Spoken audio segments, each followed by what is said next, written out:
Meron ka bang cough and colds o yung meron ka bang ubo at sipon hanggang ngayon ay nandiyan pa rin sa'yo? Pwes, ito na ang bagay sa'yo. Herbal tips for today. Maganda ka lang ng luya na kasi laki ng iyong thumb. Gayatin mo lang ito at mag-prepare ka ng lutuan mo. Ilagyan mo lang ng 2 tasang tubig at syempre, huwag mo itong tatakpan.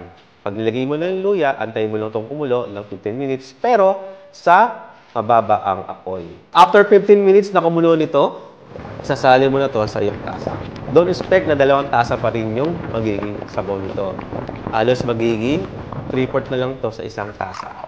Dahil yung iba nito ay inigan na, pero umalo na yung luya sa tubig na pinakuluan mo. Pagkatapos nito, maghiwa ka ng 2 kalamansi at bigay mo na ito sa iyong tasa na may luya. At syempre, huwag mong kalilimutan ang honeybee. Okay, salamat nga pala sa nagbigay sa amin ng honeybee, yung aming Australian na patient. Actually, gawa niya ito, sarili niyang alaga itong honeybee sa kanyang magulang sa Australia. At yun na nga, pagkatapos, pwede mo nang inumin ito every 4 hours. Kung severe naman ang iyong cases, inumin mo ito every 2 hours. For more herbal tips, follow for more.